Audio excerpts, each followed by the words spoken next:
Tim is head over heels when he bumps into a girl named Melissa at the airport and hits things off with her. As the two exchange many texts, he eventually decides to take the plunge and invites her to come out on a business retreat with him in Hawaii.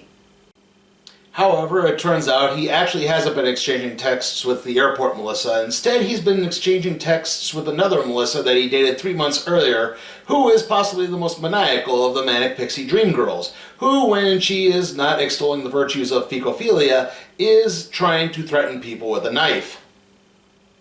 Now, trapped on an island with a woman who, when she's not foretelling people's deaths, is breaking up his boss's marriage, Tim might eventually realize that maybe the wrong Missy is actually the right one. No, she isn't. Oh, God, this is terrible. I mean, this movie was, God, awful. I mean, this is a Happy Madison movie, and I know, like, there's not a high bar for those, but this was worse. This is possibly the worst one since That's My Boy. And that movie began with a pedophilia joke and ended on an incest joke. This one, oh, jeez. Let's see. Basically, as I said, part of Tim's backstory is he was dating a woman at his company as well. They were engaged. She broke it off and dumped him for another employee at the company.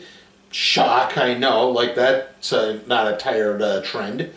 But still, he's trying to get back into the dating game. His grandmother sets him up on the date with the wrong Missy. And she basically pranks him by making him think that she is a pregnant woman who is engaged to Roman Reigns. Again, I'm not joking. This isn't the actual Roman Reigns, it's Roman Reigns playing someone, and it's really not funny at all. This date goes horribly. Tim winds up breaking his ankle when he's trying to actually flee it. And we then jump ahead 3 months to when he meets the, quote, good Melissa at the airport. And that's how, again, this is kind of how this all goes. And when he's texting, again, like I said, he thinks he's texting the good Melissa. He's actually been texting the wrong one the whole time. And when they meet up again on this flight to Hawaii, the wrong Missy winds up telling him that his texts stopped her from jumping off a bridge. We'll get to that later.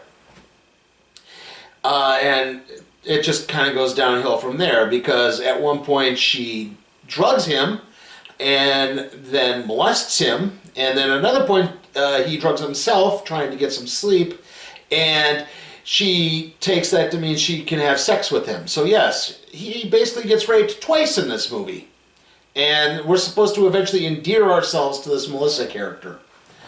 God.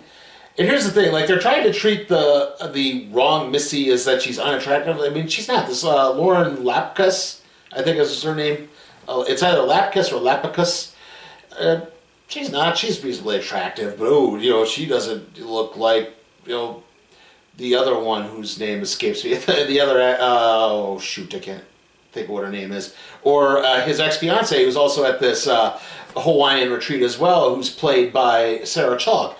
Again, she doesn't look like there. Therefore, she is ugly and really annoying, and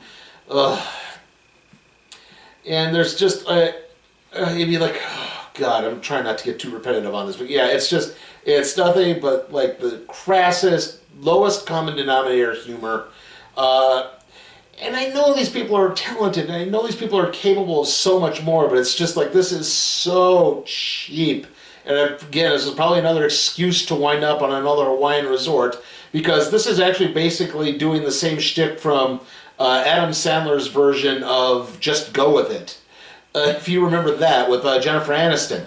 Again, like, oh God, this is just aggravating. And I mentioned again, he gets raped twice, and yet he's still supposed to like fall in love with this person. And I'm trying to think of like what else is going on. Oh, and so again, like, she's wreaking all this havoc at the party. She, like I said, breaks up his boss's marriage, but then heals it by hypnotizing his boss back into childhood and making him think that Tim, that's David Spade's character, is his grandmother.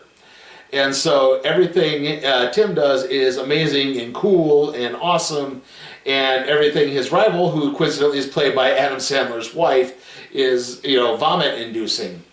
And again, like, that's kind of funny. In fact, there's another joke at the end, which I probably won't get to all.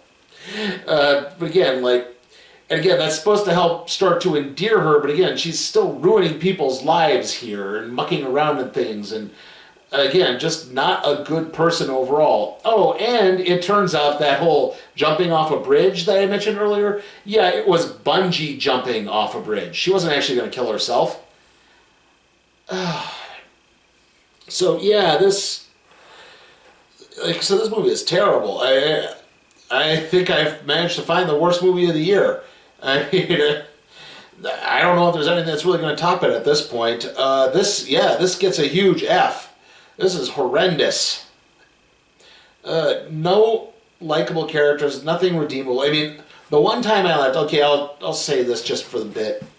The one time I laughed was right at the end because he, through all the shenanigans, there's a big third act breakup, and then he comes back to try to patch things up and fix it. And he kind of tries to prank her, and she thinks she's being set up on a date with Vanilla Ice. And it's actually Vanilla Ice. And because of an earlier incident in the film, they make reference to possibly having a threesome, and you literally hear Vanilla Ice in the background goes, "No chance!" And that's like the one laugh. That's about the one time I chortled. So yeah, like, this is just god-awful, terrible. I thought maybe it could at least be a little bit better, but no, I was wrong. The Minnesota Territory, 1850. Population 6,000 brave and lonely souls. They were immigrants building a new life out of sweat, muscle, and determination. Part 2 of an American epic, The New Land. Tonight at 8, 7 Central and Mountain on the American Broadcasting Company.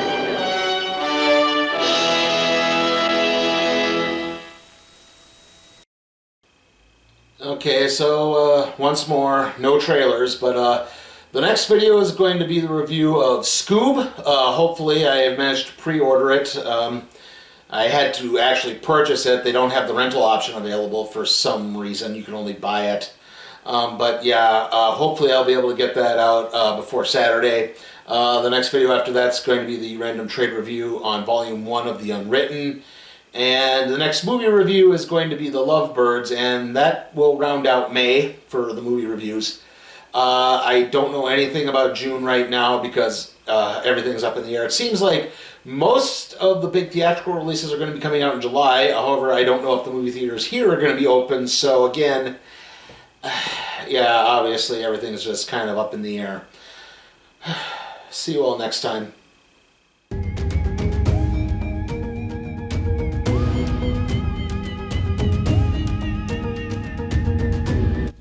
Hey guys, remember, you can help support my channel at patreon.com/SleepyTimeForCat Productions, where you can help request a movie, even if it's something like, say, Sonic the Hedgehog or the next Purge film. I'll review it.